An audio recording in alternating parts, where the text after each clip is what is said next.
And we're back on CinemaJaw. It is our year-end episode, top 10 of 2023. We threw something maybe into the fish tank. I don't know if we did, but it doesn't matter. We're going to open the fish tank. KP's in there. She's got stuff to say. Wait a moment! It's fish! Isn't it?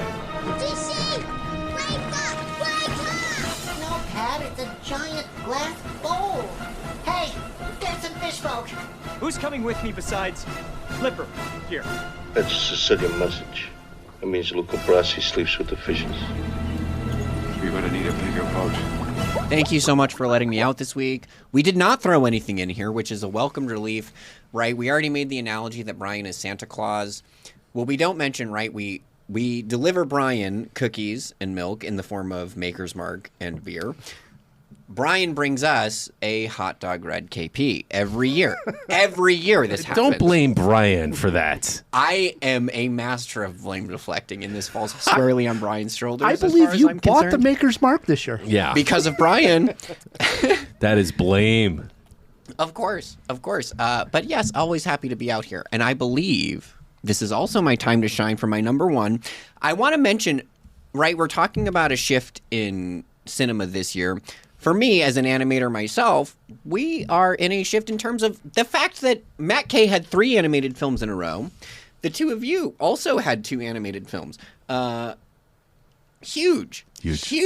And that my number one is still an animated film that was not mentioned. Wow. Well, I will preface this by also saying I have not seen The Boy and the Heron, which I have plans for that coming up with one of my friends. And I have no doubt that this current pick will be redacted because of that. But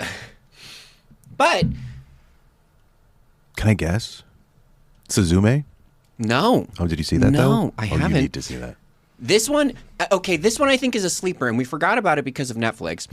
For me, it's deeply personal, as like the only animated film this year discussing the overcomplicated of an social construct of an arbitrary I know what you're thing. thinking. Wow, yes. It's Nimona! Yeah. It is Nimona! Sure. It is Nimona. Similar to Everything Everywhere All at Once Sure. last year, this film felt like it was made for me. Right. I think it discusses really complicated topics like gender fluidity, as well as the messiness of human connection and even darker parts of the human experience so beautifully and in such a digestible and child-safe way, in ways that are not celebrated enough. Sure. I also think, for me, and we talked about this with Wish, which, for the record, I am drinking all alcohol out of my Disney's Wish light-up sippy cup. As Walt intended.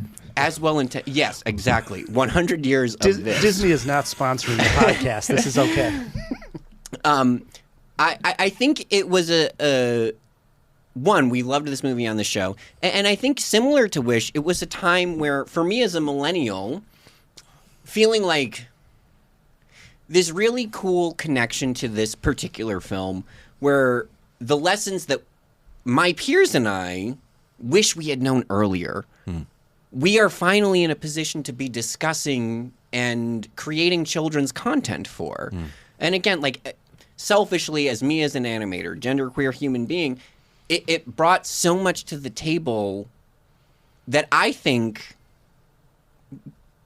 so valuable. Hell yeah. Again, the lessons that I wish I knew when I was at the age consuming this media. Sure. I showed it to my kids. Representation matters. Absolutely. In every way. In every single way. I'm glad. I actually had a feeling it was Nimona, and I'm glad it came up on the podcast. I think it needs to be discussed at the end of the year because it got sort of swept under the rug a little bit because of the Netflix machine. Exactly. Yeah, It's the just, algorithm. Netflix is too big, and it's just like if it doesn't catch in that opening, weekend and starts getting on their top 10, no one knows about the movie. True that. It's a shame because I told my whole family, I'm like, we have to watch this movie. It'll be every single one of your favorite movies of the year. And they loved it. I should show it also to my think kids, the way that they use shapeshifting as an analogy for gender fluidity is Right. super underrated. Andy Stevenson did such a tremendous job of breaking down these highly nuanced topics Sure. in such an approachable way. Beautiful. Absolutely. Yep. Well said. While we're still in the fish tank, I will mention next week on the show, we always like to preview, we have still, I think we're locked in with Mark Dusick coming on. If he has time outside of watching one of his 650 movies in the year. Yeah. Reviews 15 movies a week. It makes me tired reading how much he reviews. Mark Dusick's going to come on, and we are going to do our top 5 favorite scenes of the year. Nice. Review, we still got to talk now, about. Now There's that's going to fry my Aquaman. brain trying to figure that out. So we got a lot to talk about as far as reviews, but Yeah. Jawheads, our top 5 will be our favorite scenes of the year with Mark Dusick. It's probably going to be Aquaman. Just Right. Yeah. Aquaman spearing a fish. All right, jump back in that fish tank. Will do. We've done our 10 through 6. On to our big ones, our number 5. We start with Brian. A film from a master, a filmmaker who has not gotten enough credit, in my opinion, about the troubles of telling stories, the troubles of figuring people out and how we can't figure people out. And it's May December from Todd Haynes. It's about an actress named, played by Natalie Portman. I'm trying to remember the character's name, but she goes to visit Julianne Moore, who raped a young man, played by Charles Melton, and started a relationship. I mean, I'm always startled when reviewers talk their way around the fact that it was rape. She raped a young man, it's kind of the Mary Kay Letourneau story. But what I find fascinating about this movie is that the way it makes you uncomfortable and how Todd wants you to be uncomfortable while you're watching it, and people have called it camp, people have called it comedy, people have called it drama. It's everything. It's all of it all in once. And then I love the end of this movie where it's kind of basically revealed that she got nowhere with these people. I said in one of my reviews of this that she could never figure them out because they have no idea who they are themselves. Like, they've never been able to figure themselves out. They're stuck in adolescence and predatory behavior, and they're lashing out and grabbing out at people. He's trying for any sort of human connection with Natalie Portman's character and others. She pushes away any sort of human connection with her daughters and all this sniping and horrible behavior she portrays.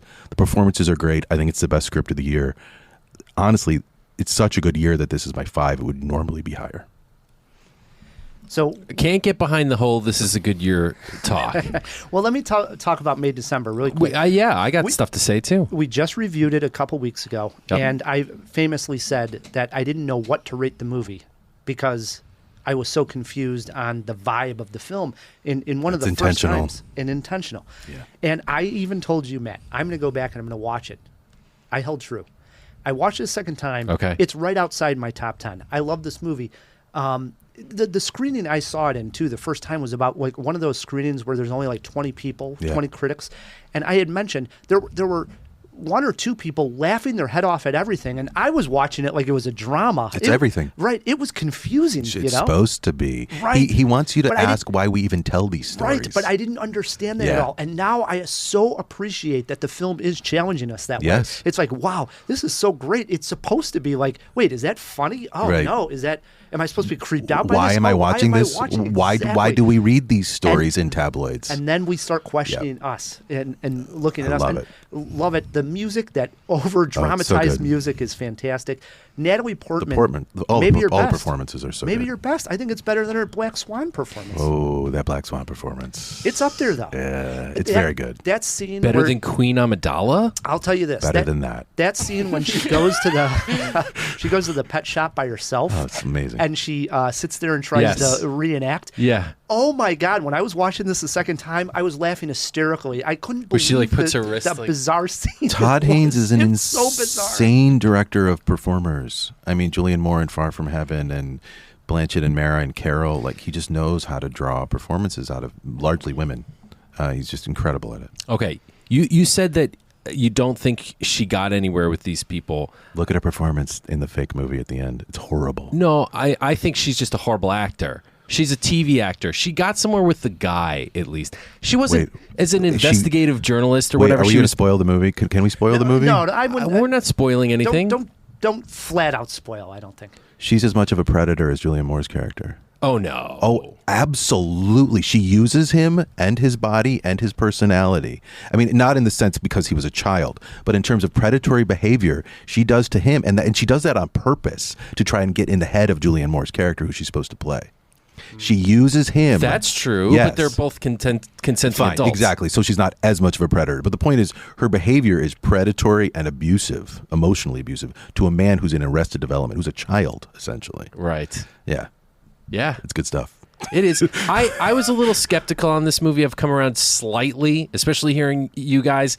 I was in the camp of it's the Emperor's got no clothes, you know? Like, I think it was trying to be, I don't know, trying to say, oh, look at how great it is. It's so campy. I think it tips its hand early on with the whole joke over the barbecue, like, you know, I've seen One her. scene. I can't liked stand- that. Yeah, but the memification of things where we got to see the hot dog clip over and over again drives me fucking crazy. Well, I think it lets you in on the fact that, hey, there's going to be some weird humor. tonal shifts. Yeah. Give me more movies with weird tonal shifts, for God's sake. It's definitely intriguing. I'll give Yeah, it that yeah. much.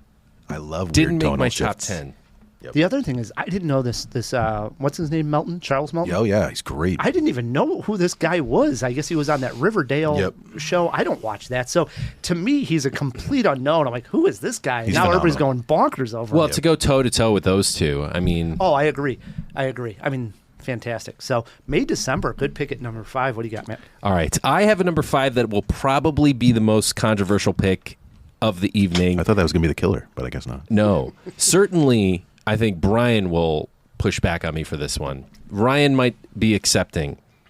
I just had a ton of fun with this movie, loved it, and as I was making my list, I'm like, I gotta just be honest with myself. That's all I ever ask. Yeah, it's freaking Megan.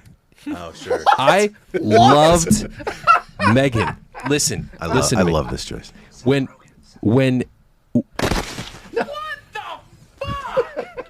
all right, listen. The moment, like laser focus, I can tell you exactly the moment when I realized this film was going to make my top 10 of the year, and it's when she sings Titanium. I was like, holy shit, this is probably the one of the best comedy horrors I've ever seen. The dance became a meme. The performance, that was a child performing Megan, by the way, is so underappreciated and unsung this year. One of the best, like, prosthetic, what do you want to call that kind of performance? It's I don't know. Right? Like puppet performance. what's AR? Like augmented reality, But a little it's- bit. Like they augment up the actual performance Sure. with CGI. Okay, it's not a full-on mocap No, performance. it's like an augmented reality. Kind Right. Of thing. Wow, her movements as a child were phenomenal. Just like the way she was menacing and filled the frame. Holy crap, Megan was so much fun, and I will not apologize for this pick. At number 5, loved this movie. How can't high believe it's were a you? How high 5. were you? I don't even smoke. Totally I stone can't sober. believe this is a 5. Again, you always screw this No, up. I'm fine with it. I If think this it's was fine. at like a 10, I'd be like, hell yeah, Matt K. But a 5? Five's a little high. Yeah, it's a but little but high. it's still. It I isn't. admire the limb. But I will say this. I remember enjoying it also, and it was like a surprise because I what I like now, and I there's that Night Swim movie coming out in I'm all in January. on that. I'm all in on that What- goofy shit. I like. I love Give that. me goofy They're January making shit. a teddy bear movie too. I love this new Oh trend. yeah, that thing. Imaginary. Give Yeah. me something weird. Give me something Yeah. experimental, Love it. or you know, When you're tired from Oscar season and you want something dumb. 100%. Yep. It took Hollywood a little while, I think, to realize that. Yep. But Megan was, I think, talking about a year 2023 where things shifted. I think this is a year where it's like, oh, look what we got, because Megan was a humongous hit for January, anyways. Within reason. Within I mean, reason, but I in mean- Blumhouse money. Right, But I he's mean, been doing this forever. January's He finds garbage tiny month little usually. budgets and makes a hit every few years. It was a hit. I'm telling you, and I Jason was Blum's fan. a very smart producer. Like he bombs every once in a while, but there's such a low threshold of budget that when one hits, he can pay for the ones that Really don't. clean up. Yeah, Yeah, exactly. yeah. Megan was brilliant from Blumhouse. Brilliant. Brilliant is a big word. I know. I'm using I'm not sure Megan could spell it. All right, go ahead. But she would spell it with a 3. Love it. Love it. All right. My number 5 pick is monumental because a director has made 3 movies, and all 3 movies have made my top 10. The director's name is Ari Aster. Yeah. I This is love a Ari bold- Aster. This might be bolder than Megan. And This was early on in the year. We're going to be talking about this too. Yeah. Yeah. Hell yeah. And Beau is Afraid is my number 5 pick of the year. I know me and Matt, we actually sat next to each other in the screening, and I knew this movie affected Matt. And Matt, the movie is about anxiety. And I knew Matt when we came out, when you, for some reason, smoked 3 cigarettes in a row. I knew you were affected by this movie. I needed to go have a drink, like immediately. But I will say this. Ari Aster, this is a different type of horror film than his previous, even though you got some anxiety, obviously, in the last film that he did. Hereditary. Midsummer. Midsommar, Midsommar, thank you. For sure. But in this one, it's really high anxiety, and Beau has these mommy issues, and he's on a journey to go see his mom. The entire film is, it's a tour de force by Joaquin Phoenix. I'm pissed that he's not getting talked about. Golden Globe more. nomination. Well, I know, it's but because that's- Napoleon sucked so bad. I know, but that's It's also because Beau is Afraid is a hard movie. Golden Yes. Globe. I'm glad that he got that, but I was amazed he got it. I thought when this came out, I thought, well, he's my front runner for the rest of the year for the best acting, and now it just seems like it got swept under the rug. Like it's, Golden It's a Globe. really Whoopie difficult doo. movie to hold on to. It is. It's weird. It's strange. It's long. Also, we gave Marty a hard time on the Yeah. length. This is long. Oh. It's probably too long, and it's also suffers from the fact that I don't want to go back and rewatch it Oh, I necessarily. can't. I'm going to rewatch But I it. will rewatch it. I got the screener at home. I'll give it another spin. But there's so many great scenes. That opening. The first hour. The whole first hour- freaking movie. The first, well, I'm not going that far, but the first we'll get hour there. is one of the best films of the year. Incredible. Yeah. When he's on the phone and they're telling him that his mom died and it's this chandelier and they're going through this whole The explanation. first hour of is the thing. amazing. It was I don't- hilarious the party and in his horrifying apartment? at Oh. the same time. I don't think it lives up to that first hour. That's my issue. I don't know. It gets I think it weirder kind of and weirder. meanders and loses its focus, which is intentional. Parker Posey's So Parker Posey's scene. incredible, always and forever. But it kind of, that last hour, I think it's his weakest filmmaking. People get lost at the penis monster. A lot of people I think like. Ari gets lost in that last hour. I don't know, man. That ending was just amazing. It's like Brazil at the end. It's so bonkers. It just. I thought we were going to talk about it some more. Are Yeah, we are. Okay. We'll hold it right there. We'll put a pin in it. Beau is Afraid is my number 5. Into Our Force. If you had asked me what film would be on both of your top 10s, I never would have guessed Beau is Afraid. It's fine. It's not in my top 10. My 4 is a film that premiered at my festival, played at Sundance originally, and then had a Chicago premiere at my festival. And it's been read as a story of unrequited love, and that's part of it, but it's also a story of immigration and how much we kind of change and give up when we move to another country and have to take a new name and a new life, and the life we left behind that might have been something else. And that's Celine Song's Past Lives. I think it's a beautiful movie. It moves me incredibly in its final hour. I think it's got final 15 minutes or so. It's got remarkable performances from Greta Lee and Teo Yu and John Magaro, who's also great. It's just a really delicate human character study, which we don't get that often. I believe every minute of every scene in that film, and that's hard to do. We've been doing this so long, I can tell by Ryan's body language he hasn't seen this one. No, Oh, of you course are he did. totally wrong. He did. I saw it at his festival. Absolutely. In fact, I was so pissed because I was out of town for the beginning of the Chicago Critics Film Festival. I was so upset. Like, I'm traveling with my brother to see a soccer match, and at the same time, I'm pissed that I'm missing the first half of the Chicago Critics. But I was coming back, and the first film I saw was Past Lives. I have not seen it since then. It's in my 11 through 15. It's not on my top 10. Huh. Love this movie. The ending scene, I know we're going to do scenes with Mark Dusick. It's a tough, good one. It's tough to not have that It's a as good one. maybe the scene of the year. There's been a lot of great scenes. There's so much good stuff in here. You got to check this one out. Oh, you haven't seen it? Oh, you really should. There's a ton of like we talk about craft in something like The Killer because it's so obvious, like the use of music, or we talk about Atticus and Ross's. Trent Reznor. Reznor and Atticus Ross's score in certain films. Like when craft is obvious, we have a habit of talking about it. The craft in Past Lives is remarkable, and you don't even notice it. There's a scene where she reunites with her childhood crush, and they're walking by the river, the Hudson River, and everyone around them is a couple, like in the background, which kind of amplifies the sense of couplehood and the idea of connections. And they get to a merry-go-round, and there's a merry-go-round behind them, and there are only 2 kids on the merry-go-round who are roughly exactly the same age as the last time these 2 people saw each other.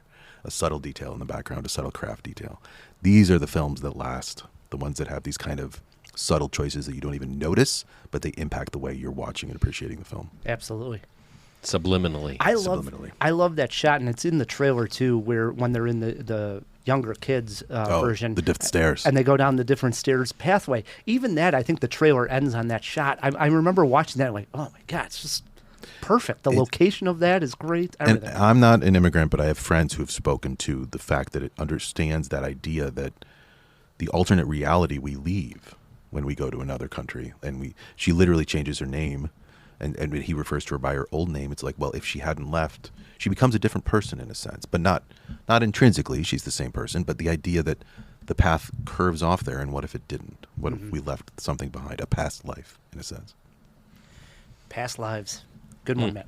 All right. I'll jump in on it.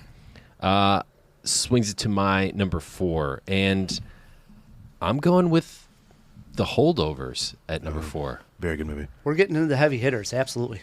Yeah. Holdovers, listen, if either of you guys had it at number 1, which I'm guessing you probably don't, I would be like, okay, all right, fine. The Holdovers is incredibly layered. Every character is rich and detailed. Maybe not so much the guys that leave the story early on, but the main players, each one of them gets a satisfying arc. I think it's a new timeless Christmas classic, like one that you'll spin. I don't know if it's quite up there with like Wonderful Life or Home Alone or like. It's going to be on TV every year. Christmas Story. I said that to Think someone so? like 2 days ago. I was like, people are going to watch this movie every year. And it didn't dawn on me until the second viewing that it's going to have that holiday season thing. I've only watched it once. I'm going to Michigan for the holidays. I'm bringing the screener to show it to my parents. Got a physical? Or you're going to do digital? Sorry. Don't want to. Let's not get too inside baseball. I can't remember which one I got. I don't think I got a physical. But anyway, sorry. I think we only got digital. You definitely have the digital. Yeah. One way or another, I'm going to watch it again with my parents just to see, because I think it's this year's Coda, like that sleeper sneaky hit that's really going to turn some eyeballs. Giamatti and Randolph both won CFCA awards. I think they both could get an translate that at Oscar. I think Randolph's going to win. Like, I don't think that's even close. What about Giamatti? That's really Giamatti's a little closer. I think Murphy's got a real good shot there because I think Oppenheimer's going to do very well. But I don't think anyone's close in supporting actress to Divine Joy Randolph, who is fantastic in this movie. Love this movie. It is one that I know I'm going to watch. Well, we'll talk about things at the end here. All right. A brief thought on Holdovers. What I love about Holdovers, because I've watched it twice and I liked it even more the second time, which indicates its staying power. Alexander Payne has been accused of being a little misanthropic, like condescending to his characters. If you think about it, is he kind of making fun of the characters in Nebraska for that kind of stuff? Is he kind of making fun of the characters in Election and Citizen Ruth? This time, zero of that. He loves these characters. He loves them to death. He wants to see them succeed and find happiness. It's just a really warm movie, and that's what I love about it. I agree. Even though the characters, yeah. Well, he said, I saw the premiere at TIFF, and he introduced it by saying, people always accused me of making 70s comedy, so I just made a 70s comedy. So it's that. Yeah. It's Hal Ashby through and through. Harold and Maude, it's got that tone. It does. Fantastic movie. At my number 4, my second foreign film of the year, and that is Brian. Anatomy of a Fall? It is. Okay. Anatomy of a Fall is my number 4 pick of the year. It is the winner of the top prize over at the Cannes Film Festival. Is this on your list, Brian, or no? No, okay, 11 to 20. Sure. I know Matt hasn't I've got seen the one but... that beat it, or that should have beat it. Yeah, okay, I that. figured that. Okay. But I have Anatomy of a Fall. This made a splash. Whenever anybody wins a big top prize over at Berlin or Cannes, it's always going to make some news. Sure. A lot of times I'm skeptical. I don't. Well, a lot of them haven't been great lately. Yeah, I don't love Triangle of Sadness. Everybody got to go see this. Triangle of Sadness, The Square, not great. You feel as a critic like, now I got to check this one out. Yeah. All right, go see this movie. It's very good. Wow, was I in? So it's a French film. It's about 3/4 in French and about 1/4 in English. So hopefully that maybe doesn't scare people away who don't like subtitle films out there. Check it out. You get a little I'm not sure it's even that high. I think like half of it might be in English because a lot of the courtroom stuff. Yeah. So it is about a couple, married couple, who the husband has died from a fall and the wife is accused of murder. And their son, who is blind, is the only witness to half blind. He's not like fully blind. Yeah, not fully blind, but has trouble with eyesight. Yes, Let's yes, just go yes. with that. Yeah, it's important. And, yes. He's the first one to the scene and is the only witness to the crime. And a lot of this takes place in the courtroom. So it sounds like it might be like, oh, my God, one of these movies. Number one, if you're a fan of like one of those people out there that says, boy, I want to be on a jury because I want to solve a murder case, this is the greatest of them all because the way the information comes out is absolutely fantastic. You're involved in the case. The performance by Sandra Hüller Fantastic. is my favorite of the year. And I love a lot of performances, but I think she is so strong here. It's literally incredible. And I will say this. It talks about truth and the perception of truth by whichever way you're looking at the story. And it's so interesting because we, the viewer, as we're watching this, start to form an opinion, but then slowly, as she especially takes the stand at one point and she talks about this one therapist. And if you were to say this, then everybody else would see this point of view. In the world we live in right now where nobody knows what the truth is anymore, this was so poignant and such a perfect movie wrapped inside the perfect courtroom drama. Like I was all in on the drama. And at the end, a lot of these movies walk away with like sort of spoiling it at the end. Or I think a lot of courtroom dramas don't know how to do that perfect ending. It's like, what was that? This one absolutely nailed it. It's neon too, right? It is. It's in the Neon book that we got. And wow, I'm all in on this one. It's my number 4 pick. Might have to show this one to my parents too. The title is double meaning because it's not just the literal fall, it's the dissolution of a marriage that we watch through the flashbacks. You see how they fell apart and how they lost connection to each other long before he either killed himself or she killed him. Do you think the end is ambiguous? Some people do, and I do not. So I don't either. I don't want to spoil anything. I don't either. I think I know exactly what happened. I also do. Okay, good. But even better, I'm listening to podcasts and I've read reviews where people are back and forth, and I love it even more that some people are like, oh, I don't know, it could be this or it could be that. I don't get that reading though. But once the son took the stand. We're spoiling. Yeah, a little bit. I'm going to leave it right there. Once the son took the stand. That testimony seals it. I believe him. Do you believe him? I do too. Then we're done. Okay. So then it's not ambiguous. The only way for it to be ambiguous is if you think he's lying. But I know, I could see where that could go. I could see where people But I don't see the motivation for him to lie. Well, he wants to stay with his mom. What choice then would he have? Okay. I would say they opened it up enough where you're wondering, you should be as a viewer wondering if he's telling the truth or not. I don't think so, and here's why. Because we see the flashback of him in the car with his dad. In other words, if it was just his word on the stand, then it's ambiguous. But when he's giving that testimony, you literally see that happen. I mean, it's his voice coming out of his dad. But So that's his point of view. But by making it happen, by letting us see that conversation even through his testimony, by what's the word I'm looking for? Recreating that, I don't think you can think he's lying. That's just the way I look at that. Having not even seen the movie, if I saw another character's voice coming out of the mouth, I would say, well, that's an artistic choice in that, like, if we cut directly to a flashback, it would be awkward and weird. We need to continue to hear the son's testimony. But the fact that, in other words, if he's never in the car with his dad, if we're left to wonder if that conversation ever happened, then it's different. We know his dad picked him up and some conversation happened, and at that point, his testimony has to be taken seriously. We're getting way off track. I like that, but it brings up a great point that I want to talk to the Jawheads about. If you're listening to this and this intrigues you, this is the best movie to see with like a couple of people or family, and then have this conversation, because I swear to you, everybody's going to look at it a little bit different. I just don't. What's it rated? Do you guys know off top? It might be 13. I don't think it's Okay. hard. I don't think it's too Not a hard R? No. Great movie, though. It's long, 2.5 courtroom But it's done, great. but it's great. I mean, it's so intriguing. The 2.5 does not feel like 2.5. No, it doesn't. It does not at all. It does not. So, The Year of the Long Movie. The Year of the Long Movie. my number 4 into our threes. My 3 has the same star, but in a smaller role, and that's Sandra Hüller, who was also in a film called The Zone of Interest from Jonathan Glazer, who did his last film was Under the Skin, that long ago. This one is about a family led by one of the commandants of Auschwitz, and it is told entirely from outside the walls of Auschwitz.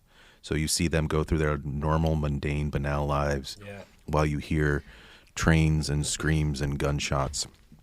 And it's not just about looking the other way, it's about complicity. It's about profiting by looking the other way. And it's a daring film. I think it's a major film. I think it's a very important film in terms of especially the way the world is now, where we're constantly turning away from vile behavior. And not necessarily vile behavior we profit off, but vile behavior around the world that we just choose not to pay attention to and do our thing. And that's what this movie is about. And it is a technical masterpiece. The sound design is insane. And if you're saying, hey, I don't want to watch a movie for 2 hours where I hear sounds of the Holocaust in the background, yeah, it's a lot. And it's supposed to be a lot. I have a good friend who saw it at Cannes and couldn't do anything for the rest of the day. Like, it's supposed to rattle you. It's supposed to shake you. And more film should rattle you. And more film should make you question, hey, what am I looking the other way from? What am I ignoring? What am I not necessarily profiting off of, but not paying enough attention to? But not in January. Let's just get Megan's. Right. The Night Swim will not do that. Yeah. Neither will Imaginary. Two things on Zone of Interest. I saw this obviously at Toronto with Brian, actually. Oh, were we in the same thing? Yeah. It's a lot. It is. I will yeah, say, we were next to each other. Yeah. I heard about this one on NPR. I don't remember. I was cruising and this came on. I'm like, damn, I got to see this. You know? I will say it was the first movie I saw at Toronto that year. You're all high spirits. I see Brian like, oh, we're excited. And then we're going to sit through this. It's a tough one. But I'm so glad I saw it in a festival setting because I think it's always the best when it's like a heightened experience like that to watch. Well, it's not a movie to watch with your phone in your hand. Exactly. You need to 100%. at least turn the lights off and send the kids away. Exactly. That was my point. Yeah. And here we were watching it and like, you know, was it the world premiere? No, it was Toronto. It played at Cannes. Toronto. Okay. It came in second to Anatomy of a Fall. So North American premiere, Yes. anyways. And so there's Yes. like this more heightened experience of being there. I think that's the best way to see it. I feel bad for people who are like, are they going to rent it on Netflix? These are the movies I think, like, can you watch this at home and really get the same experience that you can get that You have to be I don't think deliberate. so. You have to, and I would encourage people to do this more often. Send the kids to the neighbors, turn off the lights, put the phone in the other room. I try to do that.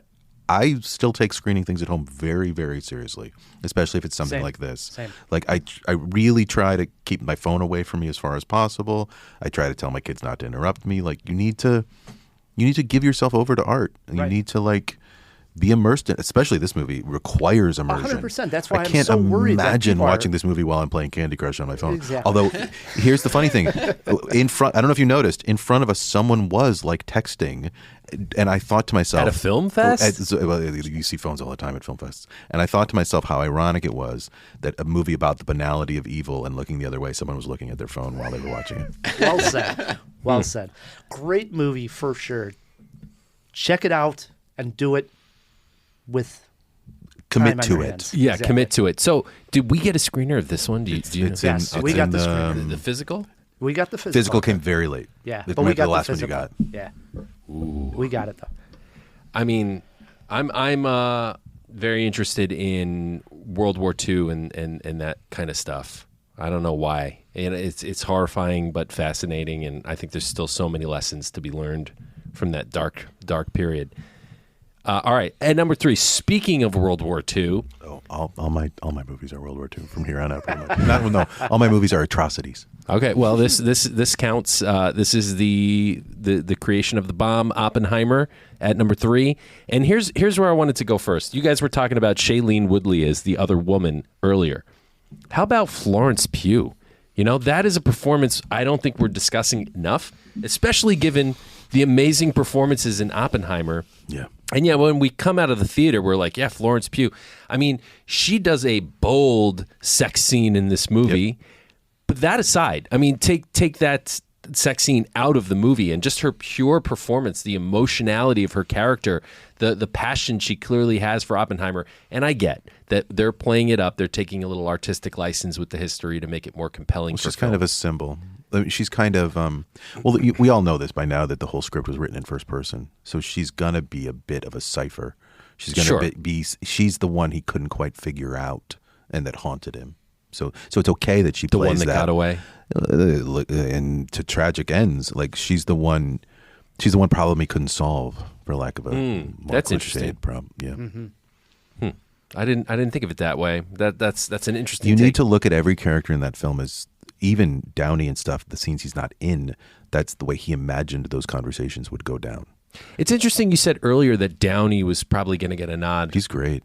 Was he? Yeah. He's great. I thought for a while he was going to win the thing, Yeah, I to did be too. honest. When And we saw Oppenheimer, I thought thought, well, so, too. there's Downey's Oscar. He's Well, got but then it. I saw Gosling like 2 days later. And then they not only is he very good, there's a history of the Academy awarding people who've made them $1 billion, for any way they can. So he's got that going for him. He does have that going He for does. him. And how'd he do it? Iron Man. That's right. Marvel. Which is not a dirty word. Was a year we needed a break. Get back to Oppenheimer. All Stop. right. Yeah, back to Oppenheimer. Yeah, what a weird movie. What an odd film to be as successful as it was. I mean, insane. you said it earlier, but it is Christopher Nolan. I mean, It's his second highest grossing film, which is nuts. Oh, is it his highest? It might be his highest. I think it's his second. I think noticed it's after that Dark the Knight. Dark Knight had $1 Yep. billion. And this is his second highest, which is crazy. you could say it's his highest non-superhero grossing film. It is. Right. People talk about the death of the box office draw. Nolan is a box office draw. 100%. Nolan is a box office draw, but Tarantino. Dunkirk sucked. I mean, I'm BS. getting back What are on we the- doing? But you had What are we Tenant on doing? your What's list. he You talking had about? Tenant on your You had list Tenet last more than year. Dunkirk? I had Tenet. Tenant was a mess. At least audibly, it was a mess. I mean, will correct. I had Hey, Tenet on the.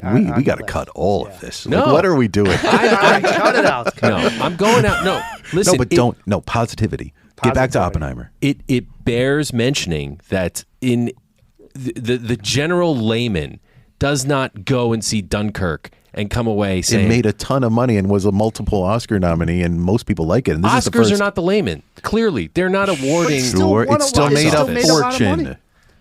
Why'd you go there? Yeah. Why'd you I have just to don't go like there? Dunkirk. I That love is the Dunkirk, but weirdest, okay, go ahead. weirdest whipping post I've ever heard. I don't get it. Hey, Brian. we're talking about Oppenheimer. We're Yeah, back celebrating up, Oppenheimer. All It's right. great. On point. You Do you guys know brought about up how Hugh. bad Dunkirk sucks? Yeah, no, I don't. You brought up Hugh. There's a ton of great performances in this movie. Safdie's great. many. Alden Ehrenreich is phenomenal as the kind of our eyes into the Downey plot line. Like Yeah. he's the one who's like looks at all this and realizes it's bullshit. David Krumholtz is great. Josh Hartnett. Josh is Hartnett. I was great. about to Hartnett's say. good. I was hoping for you were going to forget about Josh It's Hartnett. it's one of the best ensembles of the year. It will get a SAG ensemble, possibly win. I Because think I it'll think win. everyone is great in it. I agree. It's definitely one of the best Cillian ensembles. Murphy's finally Great. getting his So good. his due. praise. Yeah, his due. I mean, we've loved this guy for so Since long. 28 days So later. for people people in this room and people listening to this, we're like, oh yeah, we all love Cillian Murphy. I'm talking about the people Yeah. outside of that, like my brother, who I've talked about, who'll watch Peaky Blinders and be like, it's got this guy in there with these, Yeah. kind of striking eyes. I'm like, So much with his eyes. Yeah, He's an eye actor. so much, There are so certain much. actors It's who do coming a up. lot with their eyes. He's an eye actor. tons. Nice pick, Matt. Thank you. Nice pick. My number 3 already mentioned, and it is The Holdovers. Oh, wow. All the way up at number 3. That's great. I've always seen it one time. It was at TIFF, and I absolutely loved it. I wonder what the hell took so long for Alexander Payne Right? and Paul Giamatti to work together again. That And, fucking Merlot. and when I hear that Alexander Payne wrote this for Giamatti. He didn't Giamatti. write it. He didn't write it. Oh. David Hemmings. well, at least he definitely had him in mind, or they might have worked together. I Yeah. don't know, but he doesn't have sole right. He doesn't have any writer credit. oh, on okay. it. But I know he had him in mind when he was the process of the movie Sure. was coming through, and I'm like, well, yeah, 100%. Like this is Paul Giamatti. I mean, when you're watching this is like Giamatti at his absolute best. It's like every line delivery by him is He's like, great. yep, it's He is fantastic. perfect for the role. There's He is. no doubt about it. Yes. Can we talk a little bit about Dominic Sessa being phenomenal too? Like, Yeah, just a let's great, do. He's that character at the beginning kind of feels like an archetype, like a stereotypical snotty kid. Especially but he when really the other develops. kids are yeah, involved, exactly. right. But he really develops into ground. I think it's one of the better breakthrough performances of the year. I think he's going to be a star. You Like, do? I do. I think he's got. You can see the range in the one film. Like I could see him doing a drama. I could see him doing a broad comedy. Like the amount of range he shows Could he just do in Willy Holdovers. Wonka? Who couldn't? so Johnny Depp? well, that's true. Well played, Matt K. Yeah. I like Holdovers. I'm impressed they made both your top fives, right? Yeah, Well I done. love the Holdovers. It's very So good. That's my number 3 pick. I think, and this table has made me feel this even stronger, I think it is being underestimated as an Oscar juggernaut because I Really? think I like because this. it has that warm every demo in the Academy is going to watch Right. it when it's on the Kids, top of the moms. pile of screeners and people are like, oh, should I watch Zone of Interest with the family in the Academy or should I watch Holdovers? It's going to get that repeat value. People underestimate that. Right. That's how Green Book got there. That's how Coda got there because it was the Academy members have families too who want to watch something over the holidays, Right. And they're going to watch Holdovers. Yeah. That's true. It is. Yes. Holdovers is so good. If you haven't had a chance to see it, it is now available to rent on It digital. is. They VOD'd it for the holidays, which was Right? really smart. So smart. So So smart. get out there and watch the Holdovers. Giamatti's best. My number 3. Matt's number 4. My We love it. 13, I think. And so very Brian's high, number out of 300 13, movies. so do check it out, And it moved guys. up from like 20 to 13 on second viewing. So third viewing might take it even higher. This is scary because we're at number 2, and no one's mentioned my number 2. I don't know if Brian has it at number 2 also, but My number 2 has already been mentioned, and that's Oppenheimer. I Oppenheimer. think, again, you can probably guess my one. Now 'cause I know you're number my 1. trio. Now it's all- My trio is about the atrocities of the world and the things, the evil deeds that men do. I don't know how you left my number 2 off, but all right. We'll figure it out in a minute. It might be in my next one. There's very few. There's not an everything everywhere this year that I don't quite jive with. Oh no, maybe there is. I think I know what it is. Never mind. It's a movie that was in my 11 to 20. I don't want to spoil, but I think I know what it is.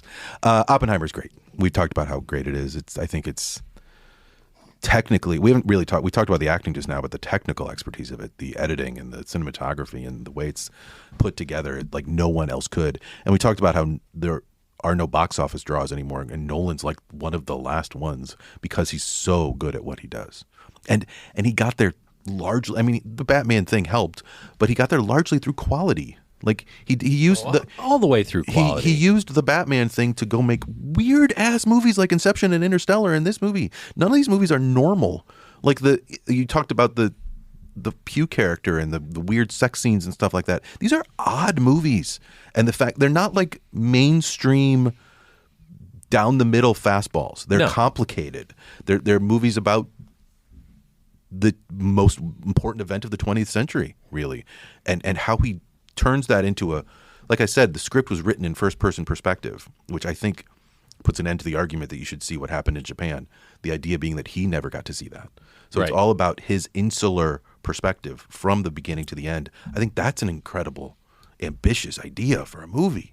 Like, then think about the versions of this movie that suck. Think about the traditional biopic that shows you all the other players and figures stuff in and then goes to Japan and we see the bomb drop and we see bodies. And like that movie, I'm fascinated by people who ask for, okay, well, why didn't we see that perspective? And then I think they don't think through what that movie would have been.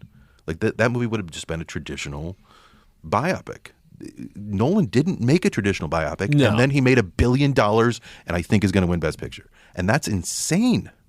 So I love it. It's a really interesting thing to say. Think of all the versions of this movie that suck. Because There's a lot of this one. It's like Doctor Strange trying to find the Yeah. one reality in which the Avengers win, you know? I mean, And most of the time, this reality doesn't make $1 billion. Right. Like the fact that he didn't take the easy road and made the fortune, that usually does not happen. You see Almost filmmakers never. all the time not take the easy road and falter, and then maybe we come around to history and realize they took chances. But this time, he was ambitious and successful, and God bless it. I have a litmus test for art films that has almost never failed me, and it's my wife. If I show an art film to her, you know, one that I'm excited about and she doesn't like it, usually I know that it's crap and there's something wrong that I missed. I need to watch it a second time. Fascinating. It has failed me. She didn't connect with Everything Everywhere All at Neither Once. did I. I should talk to her. All right. But she watched Oppenheimer and she's like, oh yeah, this Yeah. was amazing. It's a hit. It's Well, like a that's the other crazy shit. My nephew's 15. He saw it twice. His It's friends a all saw it twice. blockbuster. Yeah. It's a teenage hit. How did that happen? I have no freaking idea. Tailgating for Oppenheimer. I mean, I get it with Barbie. I do not get it with Oppenheimer, and I love it. I love it. Well, that's a thing, all right? And You're number 2, man. This is perfect because it dovetails. My number 2 is Barbie. And you cannot have a conversation about one film without the other. Barbenheimer is real. And the films fed each other. Would Barbie have been as big without Oppenheimer? Would Oppenheimer be as big without Barbie? I don't know. Maybe not. There's an argument to be made. It was a phenomenon. It was a phenomenon, and one of the most interesting and weird phenomenons that we'll probably ever witness. When it was building up online, I was like, "Oh, what the fuck are you people talking about?" And then it was an actual thing. I always champion CinemaJaw for celebrating both Greta Gerwig and Christopher Nolan that month. We kicked the whole thing off. You guys were the only one. Yeah. It really, the hashtag, we started the hashtag. I believe that's true. Yeah. You guys should try to make that a thing. Barbenheimer. Anyway, you know what's funny is, it's not funny, it's kind of sad. The new 400, the theater in Rogers Park closed. And the posters that are up for like frozen in time are Barbie and Oppenheimer. There's a theater near me in Arlington Heights that has pre-COVID posters still up, so it's Invisible Man and like all that's, and it's so great. It's like every time I walk by it, I'm like, it's everything that was coming out right before COVID hit, and then the theater never reopened. So there's a whole wall of like pre-COVID posters still outside. That's kind of creepy. Yeah. I don't know what I have to add to the conversation about Barbie. I think we really talked about it a lot. I'll say this. It has a message, but it doesn't clobber you. Like, you don't walk out of Barbie thinking, I learned something, or girl power. Not that any of those things are bad, but it's just fun, right? You have a good time while also it's sort of wrapped in a obviously feminist message, but it's also not afraid to look at feminism with a critical eye at the same time.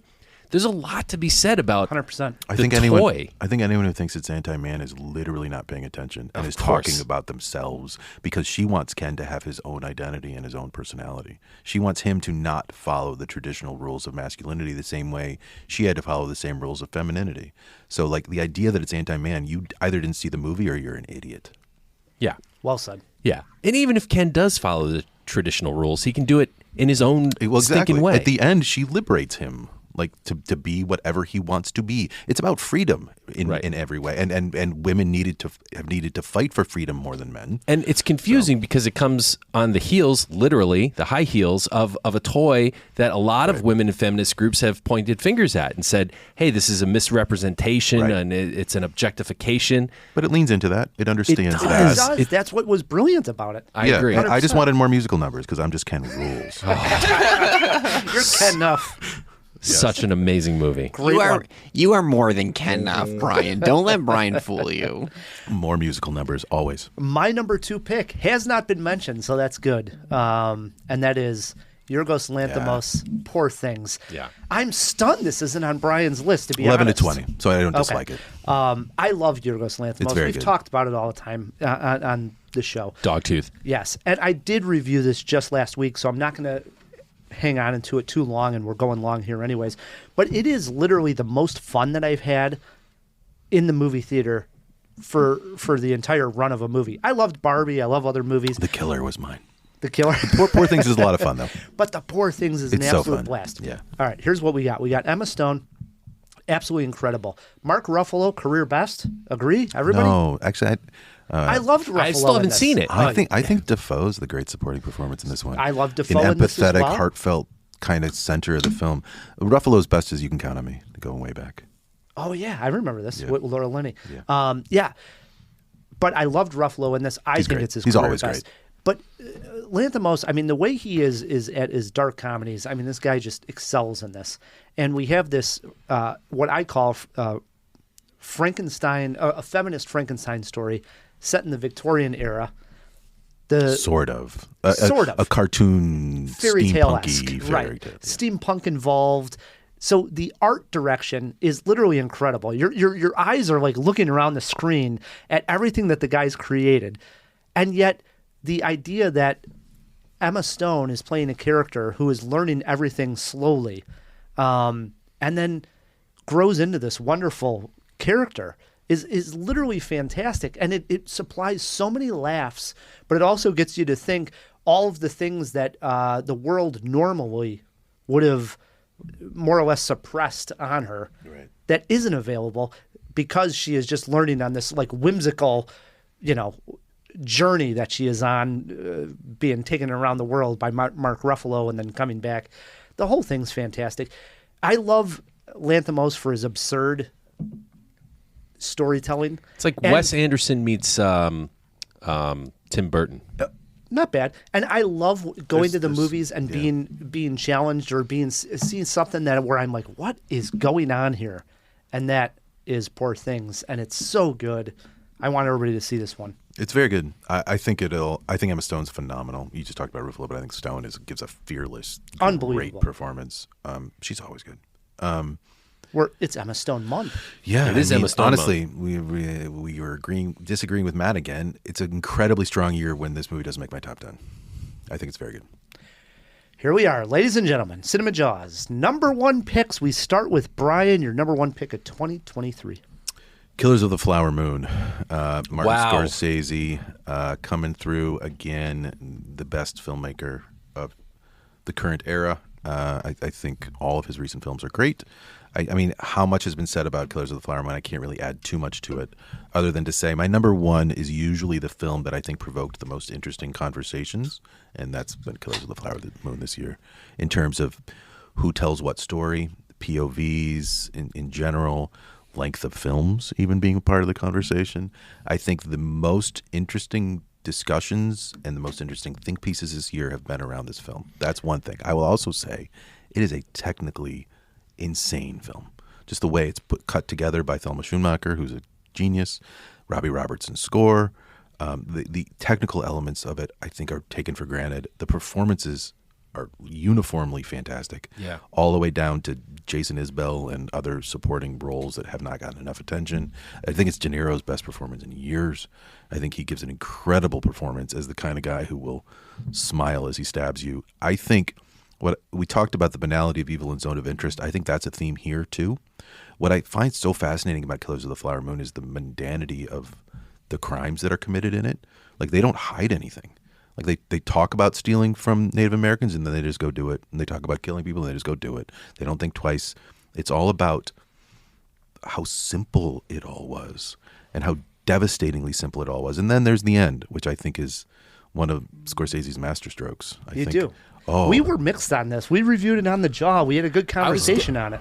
We were mixed. I was going to bring it up because you talk about viewpoints now, and I feel like an a-hole who had it at number 10, and you have it at number 1. Hey, I don't even have it on my top 10. All right, insane. So at least I'm a little better than Ryan. Yeah, you are. You're a lot better.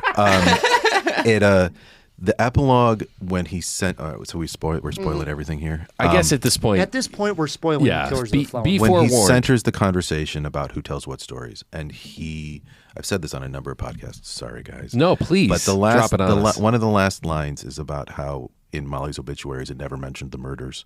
I think that's the last line. They never mentioned the murders. He's saying maybe from now on we should fucking mention the murders. Like, he's talking about how these stories are told and going forward, and who will tell these stories. Fair, but the fact that he's the white dude on stage at a radio, like this crass theatrical performance of, he's turning the camera around on himself. For sure. Okay, 100%. But does that work? It didn't work for me. Oh, I find it amazing. I think it's one of his best choices. I think he kind of dropped the ball on it. That lost me, honestly. All right, I have That's one the other difference problem between with a number 1 and a number 10 for me. I think the epilogue is mind-blowingly powerful in the sense that it's, again, him saying, I understand that these stories have been told poorly before. Like, throughout history, these stories have been told. The murders never got mentioned. So I'm going to foreground that. And any conversation you have about, should I have told this story, I'm going to foreground that. And so you can come out of this theater talking about who told it, how was it told differently. And again, we go back to the argument of when people say, I wanted it to be told from a different perspective, I'm not sure they know what film they're talking about. Like, the idea that it was this story to be told from Molly's perspective, to me feels, while well-intentioned, misguided, because the whole idea of this film is that Molly could never tell her own fucking story. Like, that was never an option. So to tell it from her story would feel almost condescending to a certain degree. Like, the way that it's told from, and the way that it's masterfully, that needle is threaded, is to make it a story of complicity, to make it a story of we all watched while this happened. We all knew. Everyone, even in school, when you're a kid, you're like, well, wait, how did we get here? And what land did we take? We've known the story of Native American robbery forever, and we never asked why no one mentioned the murders. I don't know. One problem I have with it, outside of what you're discussing right now, is so I read the book. Yeah, so did I. And I was really big into the formation of the FBI. Totally different film. I agree, and totally different. And I don't want to see that film, to be honest. The book's fine. The book is very good as what it is. But my question is this. When you're watching the movie, do you think that Molly is aware that her husband is drugging her? I do, at a certain point at least. She knows at a certain point. Yes. When she So you guys asks both him, think that? Well, I think she wanted to believe. But wait, I'm not sure why are we asking? Why is that important? The reason why, for me, I was vastly confused. I thought she was way too smart not to know. But what does she do if she knows? And maybe that's the point. Well, then stop taking the drug. But she does fool eventually walk themselves. away. Also, yeah, she's also the idea then could be that she didn't have enough control to get away from it, just like so many people didn't have enough control to get away from it. She did love him, and on some level, or at least she was dependent or addicted to him in some way. Or just had no other choice. Like I think that's She was a big part rich, of so it. she had choices, right? The argument of to the a film is that they degree. did not. Right, I They would couldn't say even to a control their degree. own money. I They had to agree go with to a that. banker to Right. get control over their own money. Yeah. I think it's also, again, I'm just going to throw this back out there. Technically, it's like nothing. I mean, Oppenheimer a little bit, but that's my top two. Both in terms of craft, they're like nothing else I saw this year in terms of craft. That's my 1 and 2. And Zone of Interest. All three craft masterpieces. Matt, you're number No one. argument in terms of Matt, craft. you're number one. All right. My number one is Beau is Afraid. And I knew Can you believe this? A high Beau craft is film afraid. as well. Yeah. I knew walking out of the theater that I had never seen a movie that made me feel the way Beau is Afraid made No me idea. feel. I'm impressed. Both of you. It really for as long as the movie is, it's not short, right? No. The whole freaking movie, I was like, people use this term a lot, on the edge of my seat. Sure. And it's just it's become meaningless because it's like, oh, I was on the edge of my seat. I was literally on the edge of my seat, like holding the thing. Ryan was levitating next to me, and I was glued to the screen. Every scene. I'm not one of these guys, and I said this when we reviewed it. I'm not one of these guys who talks during a movie. Like we've had that guy sit behind us. He's like, "Oh my god, what?" You know, I hate that. I do too. I really do. My friend jokes that he's always in front of the person who's never seen a movie before. Like they laugh at things louder and stuff. It's always If a you good line. laugh, you laugh. That's fine. But laughing like to- Cape Fear Robert De Niro laughing. Or, right. Or to commentate like, what the, oh my God. Like, Yeah. just keep it to yourself, buddy. But I couldn't help it. There were scenes I was like, what the fuck? What the fuck? You have anxiety issues? Yes. Oh, big time. Do you have? I'm gonna give mommy issues. I don't have mommy issues, no. But that's a big part of it. I don't think so. But that is definitely not my issue. Anxiety, yeah, for sure. And like right from the beginning, I was like, oh my God. Like I've never been so tense for so long and had so much fun. Like Ari Aster, you talked about threading the needle. Yeah. Threaded that needle. And there were so many horrifying scenes that are seared into my conscience that I will never be able to wash away. The drinking of the paint. The Parker Posey scene. The Parker Posey scene, which is up there in my it's up there with The Ring. I feel like you're getting saw her anxious right face. now, yeah. Yeah, I am. Do you remember I saw her face in The Ring? Yeah. Oh my God. Like that, probably one of the best horror moments of all time. Sure. And Parker Posey's Scene. scene. We need to take a break here. You want some more whiskey? It's okay. It's my number one, so we're done. That movie was fucking awesome. I loved it. I don't think I'll ever see another movie like that until maybe Ari Aster's next movie. Was he's- Midsummer on your top 10s? It was. Mine, absolutely. And Hereditary? Yep. Hereditary is probably my least favorite of the three. All three were Get on my top 10, though. out. Get out of No, here. no, I like it, but it's very derivative of Rosemary's Baby and Exorcist and some other things. But it even ends with a Hail I Satan. love them all. I love all of them. I do too, but he's just getting better and better. This is, this is a minority opinion. Oh, like most people do 100%. not like Beau is Afraid. Like I think it had an F on CinemaScore, didn't it? I'm pretty sure. I think so. Which because is it played fine, at that again, but music box yeah, fest right. that was playing. yeah. F Fest or So whatever. I've never walked. This is the 11th one of these. I've never walked out of one of these and said, "I'm watching that movie again this week. I'm going to watch Beau is Afraid again this week." I liked it, but I did not have the same response. I think the first hour is stunning. I think it then spins its wheels and doesn't quite know what it's doing. It gets stuck in the mud a little bit during the scenes when he's with the family. Yes. But there's also what I like about that is the Nathan Lane stuff. Yeah, the Nathan Lane stuff, and there's a bit of a mystery going on. I like but it that too. first hour is like a punch to the gut. It is. It slows down, but he's also like seeing himself on TV. He's trying to figure out the whole thing, and the teenage daughter, the scenes with her. It's just I need like to do it again. Did you do? So you guys both did it theater. Yeah. I did it at home, which I think might be a difference. Oh my God, I tried to give it the attention it needs, but it's a long ass movie to give you the really attention is. it needs. I will do it again. The spider. Damn. That should be a question for your little survey, not to jump in. What movie from someone else's list are you going to watch again or for the first time? Beau's Afraid is mine. We're going to get to this, John. Yeah. My number one, it's so anticlimactic at this point because my number one is Oppenheimer. Okay. And so we're not going to dwell on this very long. We're going to wrap it up. But Oppenheimer, for everything that we've talked about, absolutely my number one. It's a great movie. It is amazing. Absolutely. I mean, technical It's going to win Best achievement. Picture. You do. I do think it's going to win Best Picture. It's either that or Poor Things. It's what you're one or two. I think Poor Things could do the Everything Everywhere push late.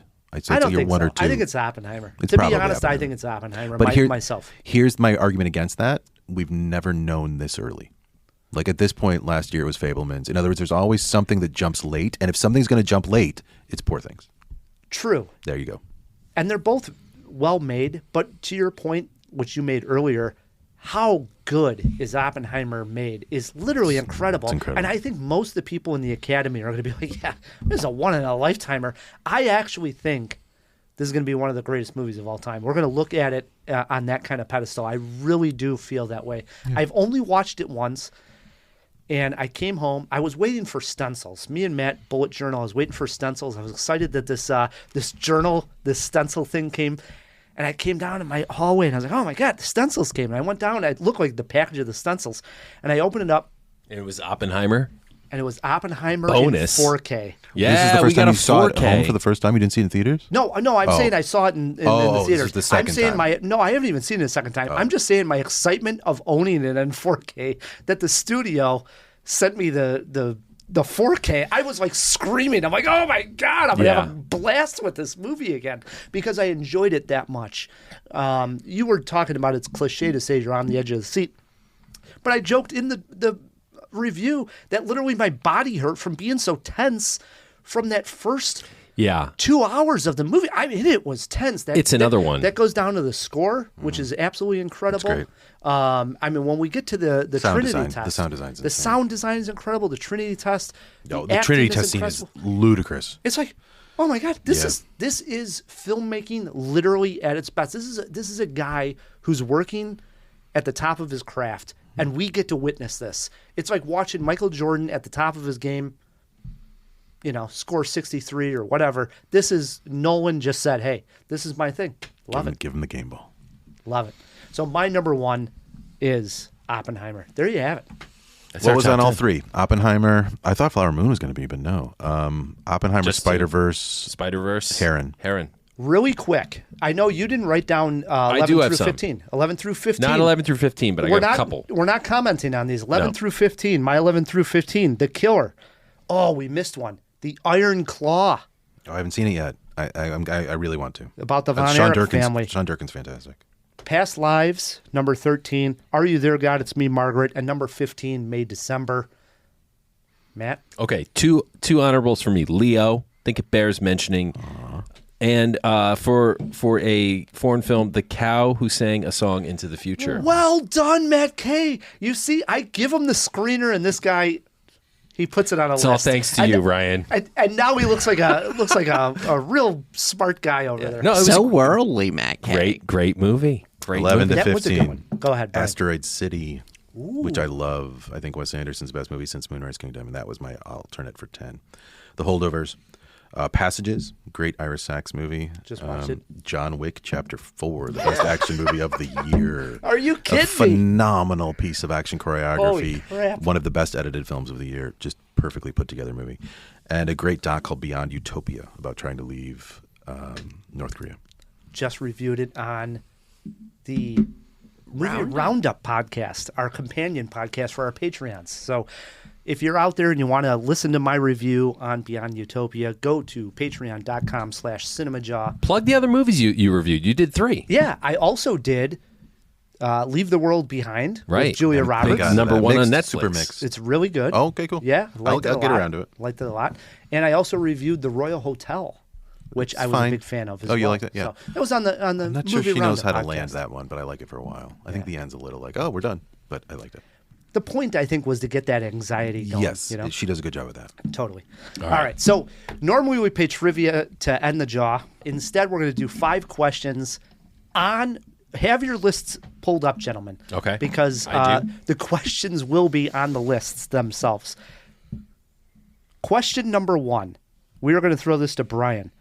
Which movie on your top 10 list, will win the most Oscars? Oppenheimer. And most tech and we're going quick. Sorry, lightning. No, round. no, you can say whatever. Tons of tech, and I think it's the front runner for pick and director right now. It could actually sweep unless something comes This around. was sort of our Oscar prediction. So you think Oppenheimer the best? Matt, what do you think's going to win the most? Yeah. I mean, that's probably the correct answer. If I was forced to be contrarian, I would go Holdovers, but really it's Oppenheimer. I also have Oppenheimer as Maybe my Barbie. pick as well. Holdovers, like I said, I think is being underrated for possible actor, supporting actress, screenplay, some solid wins. But I still think once you add in all the techs, Holdovers is not winning techs. So Oppenheimer's going to win like 5 of those. So Right. it's going to be Oppenheimer for the most. The only other pick is really Barbie. Yeah, that's true. And I think Poor Things underestimated. Poor Things wins costume and art direction and has all these. Like I said, we've never known this early. The last decade, we've not known in December what's going to win pick. So Aquaman. yeah, sure, Could be. sure, Wonka. Question number 2. Which movie on your top 10 list would you like to see turned into a Broadway musical? Oh my God. Think about it here for a second. And I know Oppenheimer. right off the top. I was going to say still Oppenheimer, right? Still Oppenheimer. I was about to say you can't pick the same movie twice. I was about to say don't May pick the same December's movies. got camp, so May December could have some musical numbers about not understanding each other. They could be singing Yeah, about yeah, having an affair. But Oppenheimer. But if I can't pick that, May December. Matt? Guys, I mean, Beau is Afraid. How do you not go Beau is Afraid? That'd be good. TMNT would be kind of a fun Broadway TMNT musical. would be amazing. Yeah, either of those two. I have nothing on my list that great. Outside of that, I would say Barbie. I think Barbie's Barbie a Broadway makes a musical. great musical. That's, You already that's got probably another- inevitable, actually. Yeah, it's it gonna probably happen. will happen. Yeah. You already got, I'm just Ken. Yeah. The I Am Kenneth number, Right. I'm already here for. And Billie Eilish song, they'll do that live. They'll do all of it. All right. Which movie on your list that's not part of an existing franchise, so wipe away Spider-Verse Or TMNT. or TMNT, will have a sequel made from it? None of them. And if you have to pick one, you have to pick one. Okay, Which I got movie one. would have a sequel I on got your one while list? Brian's thinking. I'd here. watch another The Killer. Like he survives at the end. He's kind of falling apart. Oh, that's there. not bad. I you would go. totally do that. Yeah, it could almost turn into a series. Yeah, sure. The only pick on my list that even makes sense is Megan, and I think Oh. it's going to happen. It's already been Yeah. greenlit. Oh, So, okay. Yeah, that's a thing. I did not hear that news, but it's certainly not going to be Beau is Afraid 2. No, Megan Yeah. 2 is happening. Yeah.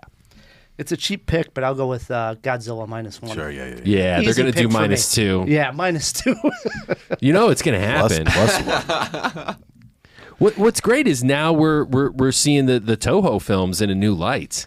I love Right. 'em. I love them. That Criterion Godzilla box set, everyone out there, is the best. Get it for a holiday gift. Which film on your list do you think is going to be which film on the list do you find most rewatchable? Yeah. Spider-Verse. Spider-Verse, I will rewatch for sure. I would go Holdovers. I'm going to watch that one. I'm also holdovers on yeah, that one. That's going to be a And Christmas time spin. Both are great answers. I sure. agree that people will watch those multiple times. The last one, here we go, guys. Which film on your list do you think is the most optimistic film? Optimistic. Ooh. Well, that's Holdovers for you. Everyone can find each other and be happy. But you're not supposed to repeat. So try not TMNT. to. TMNT is very optimistic. Splinter has a change of character. Boy, I mean, now I've ruined all of my picks. It's probably TMNT. Obviously, KP is correct there. It is TMNT, but just to be weird, It's definitely not Oppenheimer. No. could be Barbie. I'm saying Barbie. Barbie's super optimistic. Yeah, Barbie. None of mine are I know. great. Never mind either. You guys- That's why hey, I threw I mean- that question on there. It's like, do we have optimistic films on here? Barbie's optimistic. I will say this. Have you seen All of Us Strangers yet? I have seen it.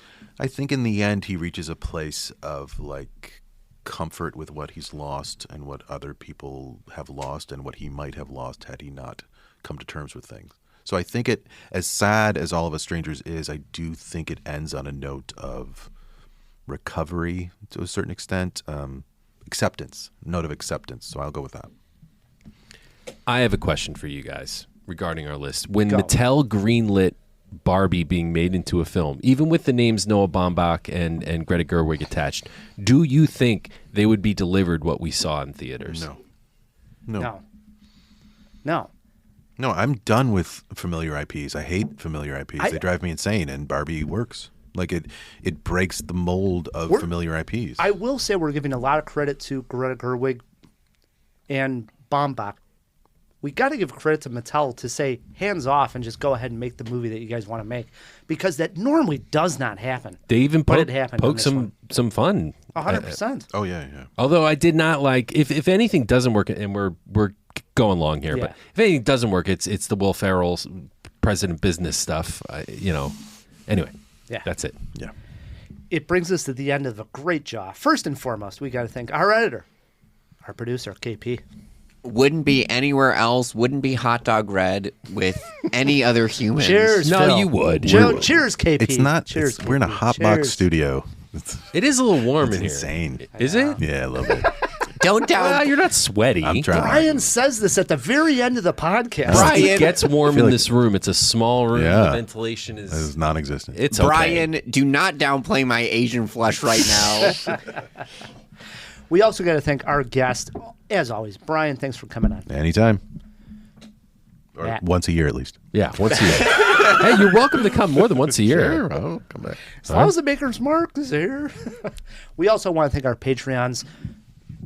Thank you. Seriously. Wow, well said, Ryan. Thank But you. I was going to say, if you want to join Patreon, go on there, patreon.com/CinemaJaw, and join our family of Patreons. It would mean the world to us. We got a companion podcast, the movie Roundup. So And the that's roundup going this on. week kicks ass. They kick ass all the time, KP. Absolutely. That's true. You get access to that podcast by just being a member of our Patreons at whatever cost. Yeah, So, just do it. absolutely. No reason not to. And it would support us and mean the world to us. Yeah. All the other Jawheads, if you don't want to support us on Patreon, the best way to do so is... Well, what we should say is, if you don't have the means and you still want to support us, there are ways to do it for free. So just click a button wherever you're listening to this. Just start tapping your screen. You're bound to hit a like or a subscribe or something like that, and it helps us. So do that. Absolutely. Until next week, I'm Ryan, the movie guy. I'm Matt Kay, and keep on jawing about the movies.